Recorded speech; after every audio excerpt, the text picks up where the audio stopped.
Hello, everybody. Welcome to another daily dose of gaming news and all that good stuff.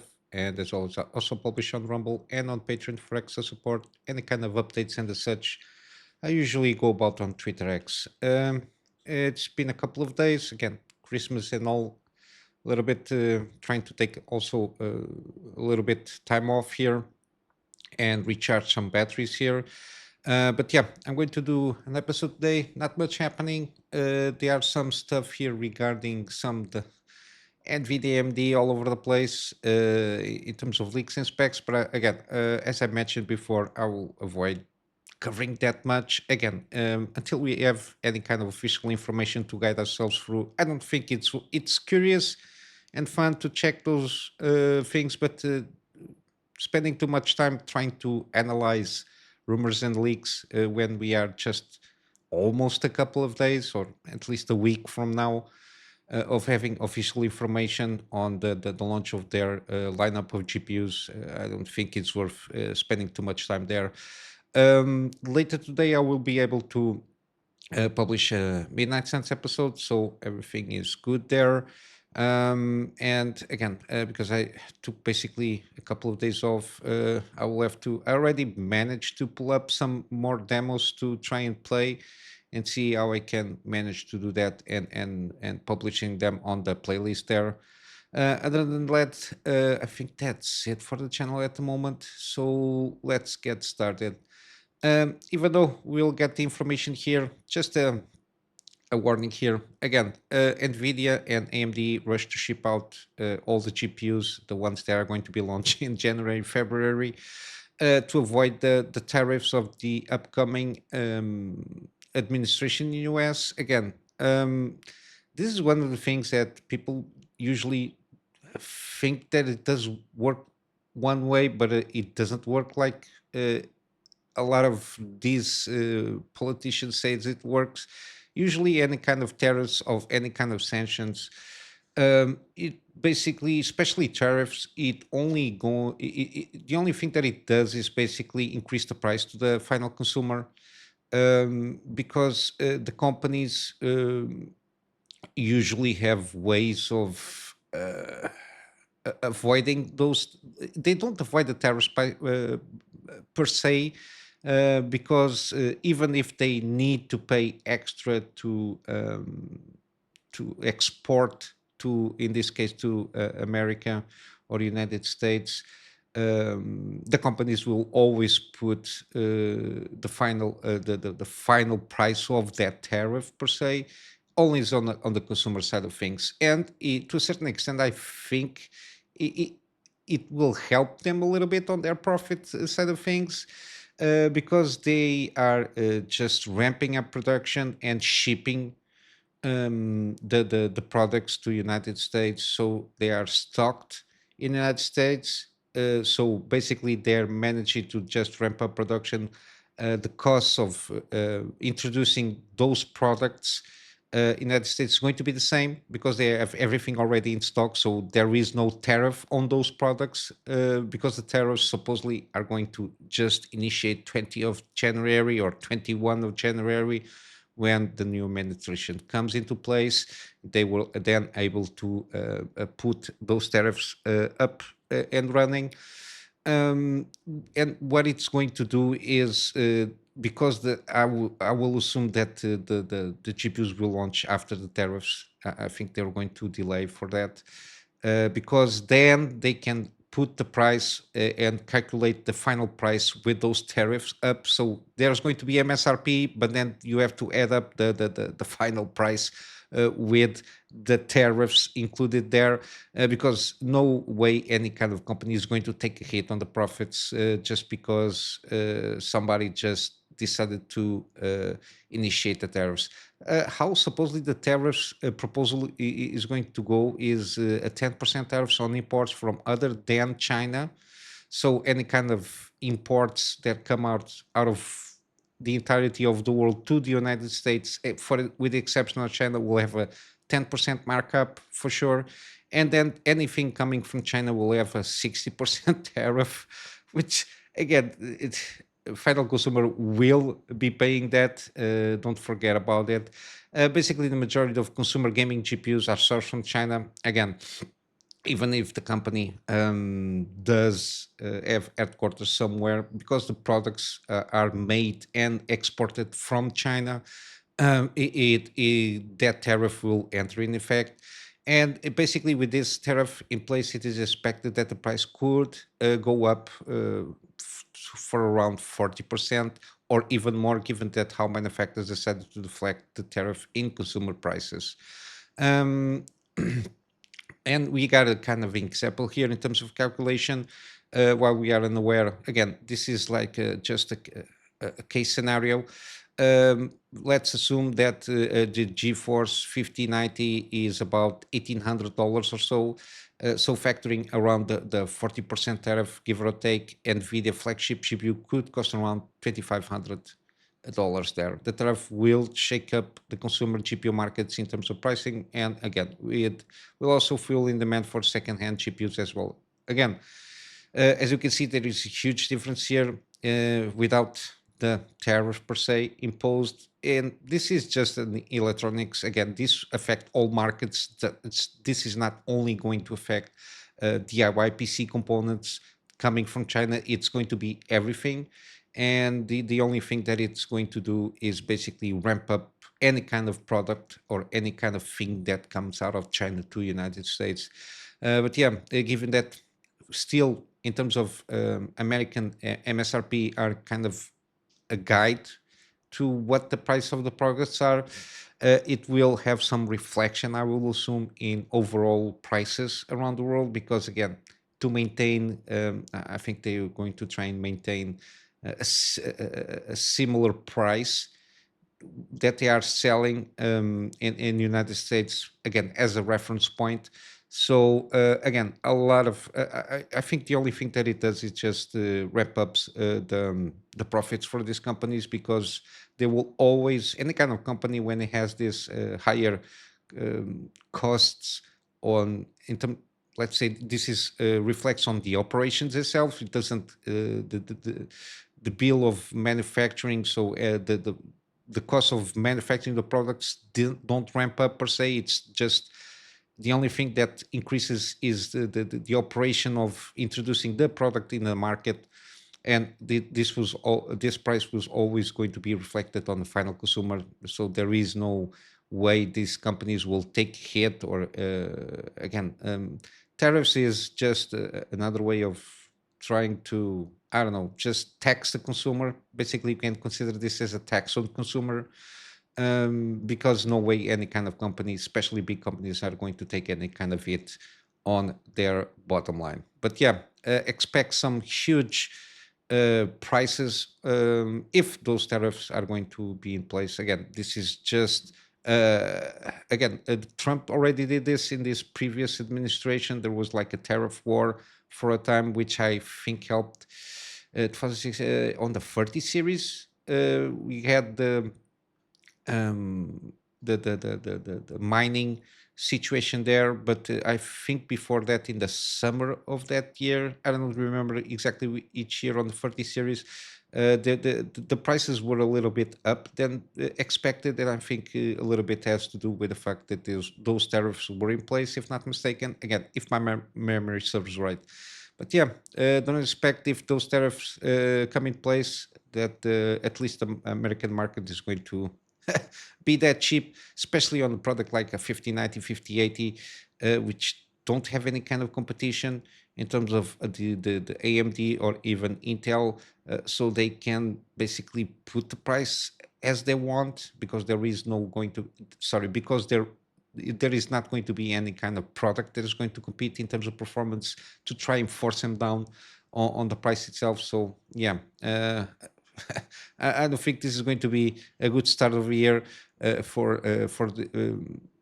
people that want to buy a new GPU. But yeah, we'll have to wait and see how it goes. There are some interesting things. Supposedly, Unreal Engine 5.5, this MegaLight stuff here, which is kind of a technology here. Again, I don't understand very well in terms of engineering how the inner workings go about. I watched the video. Again, it seems that how it works, I don't exactly know. They say it's kind of the nanite for lights, which I think has to do with the fact that um, the nanite is for textures, which is basically reduces the weight on the GPU of trying to process all the textures at maximum resolution, so it reduces a little bit the workload there. And I think it's what they're trying to achieve is with the megalights, even though it works with hardware lumen, from what I understand that from the video. But it seems to have some uplift in terms of performance because this megalight supposedly will I think the lights that are on the field of view when you're playing, they are not that heavily processed, so you got that fine grain detail until you are more up close to get the detail of the shadow lights and everything there. I think it also affects global illumination, but I'm not sure. Supposedly improves the quality. Again, with software Lumen, a lot of cases here that there is some flickering.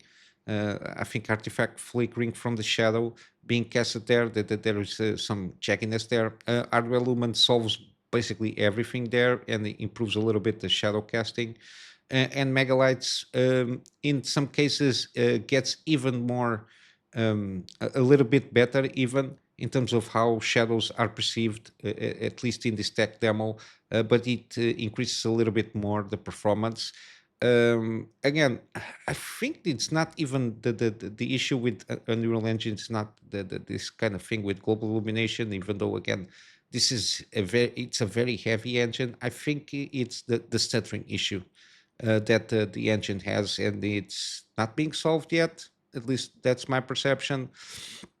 But yeah, because even with this 4080, the even at 4K, they needed to use the upscaling in balance mode, I think, and still struggles a little bit on this tech demo. Again, they need to see if they can. There is a way of, I don't know.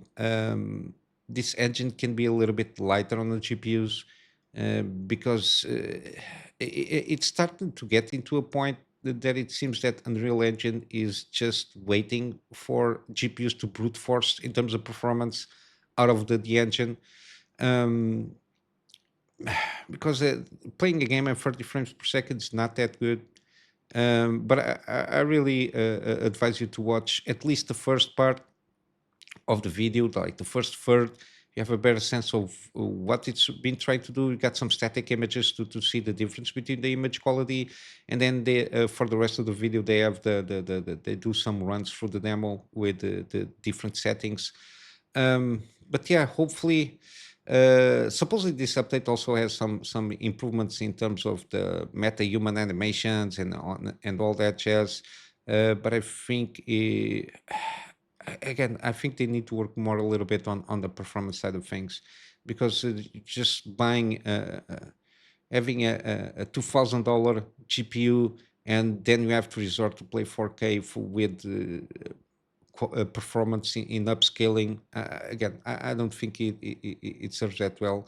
Even though it looks pretty as a tech demo, you can see the difference because you are looking for the difference and you're not playing the game per se or playing the demo. Again, these demos can be a little bit tricky because they are made on purpose to try and showcase technology by itself. So yeah, when you are playing games, you're not noticing if the light of the candle is being properly cast. But yeah, a little bit more performance uplift. I think it's the best solution overall. Uh, Again, games, I prefer gameplay to graphic fidelity, even though when you're playing certain games, you can notice a little bit more than other more actiony games in terms of the quality of the graphic fidelity. But I don't think it's like something that's going to kill a game if it doesn't have the proper candle doing the proper shadow casting there. But yeah, hopefully they will have better stuff coming out. Again, this 5.5 is not going to be. I don't think this engine upgrade is going to reflect any games that are already launched. I think it's not possible, or if it's possible, it's huge engineering work to try and work that out and introduce it on games that are already launched. I think this will affect next year games probably if they are on the pipeline there where you can still introduce this. Other than that, it's not something that we're going to see this year, this upcoming year. At least that's my perception. I got here, if you like racing games, Assetto Corsa Evo is going to come out the early access on January 16. I always enjoyed racing games, even though lately I didn't play any of those. I think the last one that I played was one that I did a series, Grid Autosport. I think it was the last driving game, so it's been a while. But yeah, they are getting one of the features here is open world map that will come in summer 2025. So it will not come when early access is beginning. It's trying to create a recreation of the region in Germany that surrounds the Nürburgring complex there. I'm not sure if they. I will assume they will have Nürburgring racetrack. From the video that I saw, it seems so. But yeah, this Superman set to released on the summer next year, with specific release date to be announced at a later date. And again, when the early access comes, it will include 20 cars to choose from and 5 circuits from 4 continents. In the video, they specified which tracks are coming. They are very well known. I completely forgot which one were mentioned there. Again, my memory is not the best one. But the game is set for a full release in fall 2025, where the game will have 100 cars by that point and 15 official licensed circuits at a minimum, with more to come as free updates. So they will eventually will introduce more, at least more circuits, and I will assume a little bit more cars here and there, and free updates, which is good to see. I'm not sure what the full price is going to be, but hopefully it will not be at least ruined with microtransactions. But yeah, I'm not sure very well how a set of games are work in terms of the updates that they do or any kind of DLC. So, but I'm always curious to checking out this kind of games if I have time. Then we got from early access, we got No Rest for the Wicked. It launched in early access around April this year. They got some updates here and there, but it's been a while that it's been a little bit quiet. But recently, like 20 December, we will have proper news. January, 15 January, I think. I think that's the thing here. Yeah, I think beginning of January we will have probably a release date for the full game, because it's been a while since they did anything in terms of adding more content. I think they might be announcing a proper release date for this game. Seems pretty interesting. Basically, the gist of this is kind of a Souls-like kind of a game with isometric view. It says punishing combat system, but it doesn't feel that frustrating. The level design seems pretty good. Isometric perspective strongly encourages exploration for the loot and everything, and the visuals are stunningly beautiful. And I think it's been optimized a lot since the launch of the early access, so I think we might have a good game. And I always appreciate good games here on the PC platform. And then, as a tidbit here, Nier Automata, which I bought Nier Replicant and Automata with this winter sale. It's one of those that I always wanted to try out, at least Automata. And because Nier Replicant is the prequel to Automata, I bought the both of them, and I will be playing them both. Hopefully, I will be able to do a gaming series out of it. But yeah, they sold 9 million. 1 million units moved in 10 months is good to see. It's, for all accounts, at least Automata seems a very excellent game. They even had a crossover content skins, I think, with Stellar Blade. So it's one of those things. But yeah, it launched 2017 and sold 9 million copies, which is always good to see that good game seems to at least sell enough copies to make a profit for everybody. And then lastly, we got here again Dragon Age, the Veilguard. Again, didn't sell that well. We got the best of 2024 charts from Steam. So basically, what they do, they divide it in certain brackets.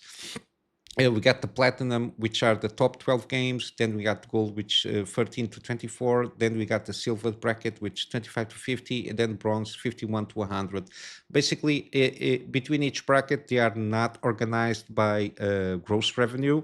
Again, the gross revenue serves to just attribute to this kind of scores or brackets of platinum, gold, silver, and bronze. But between each bracket, they are not organized by gross revenue. So it can be either way.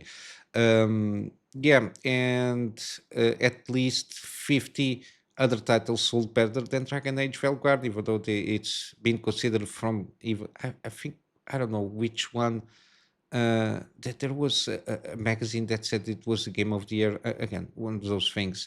Yeah, it was placed on the bronze side of things, so between 51 to 100. So it could get in the middle of this on the top here or in the on the 100 place. We don't exactly know because the even from this Corinne Bush, the guy wanna be a woman.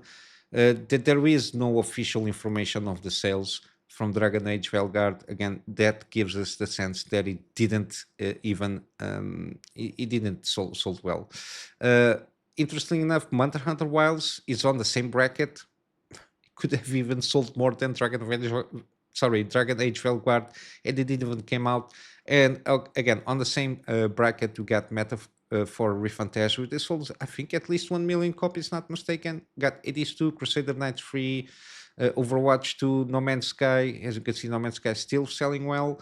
Farming Simulator 25, Stellaris Zero Truck, and Civilization 6. Again, we don't have any kind of data regarding sales from Dragon Age Veilguard, but there is on Europe some insider stuff in game industry biz.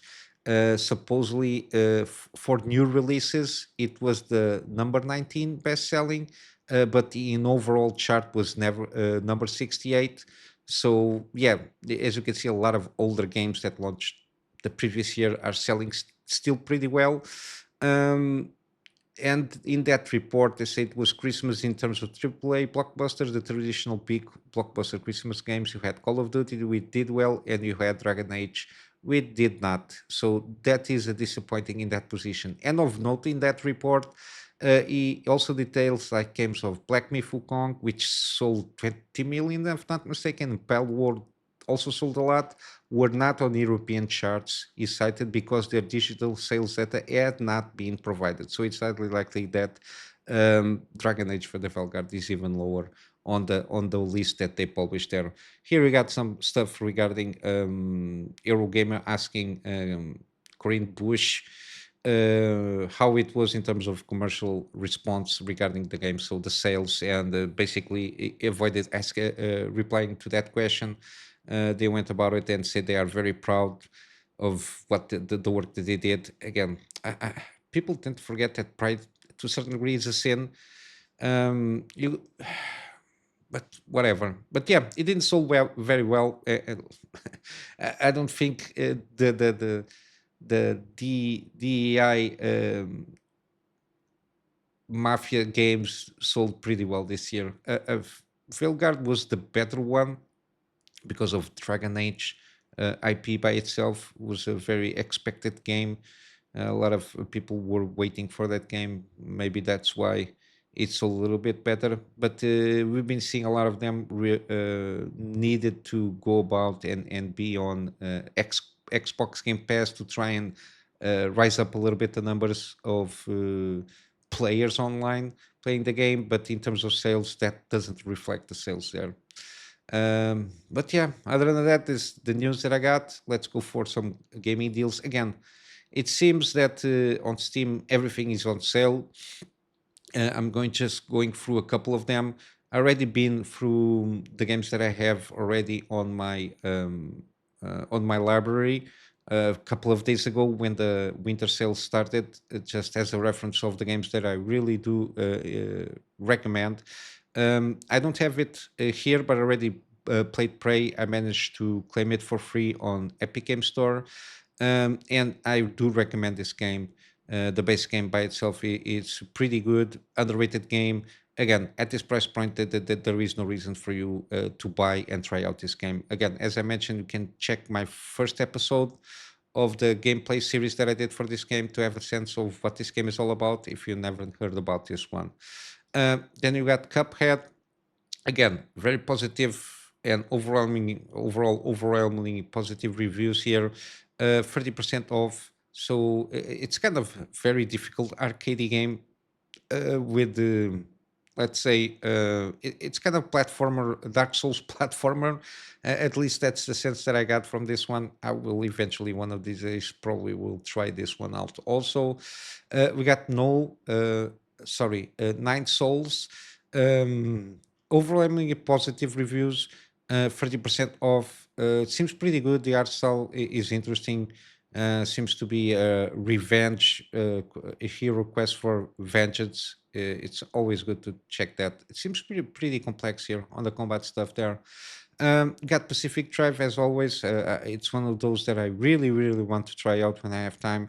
And at this moment is 40% off in every the base game and the deluxe edition. We got also Armor Core 6, Fires of Rubicon, 40% off, something rare for from software games to be on a deal. Then we got also Liza P, 40% off, and then we got Jagged Alliance free, 50% off.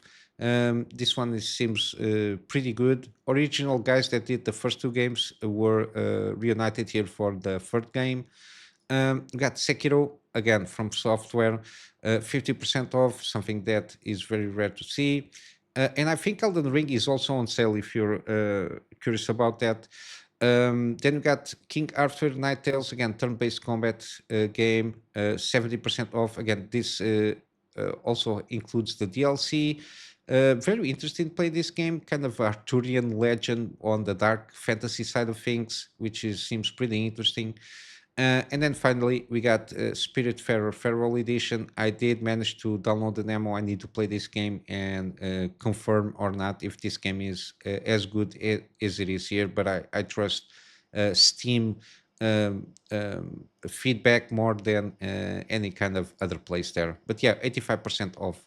But yeah, I'll wrap up today's episode here with a plug on my Patreon for access support. This access support at this moment in time is for me to aim and try to get a better storage solution so I can have backups of the stuff that I do for my clients, and of course a little bit more extra space for the videos that I do for the channel. And with all that said, I hope you have a wonderful day. I'll see you in the next one. Till then, Kunamy Master out.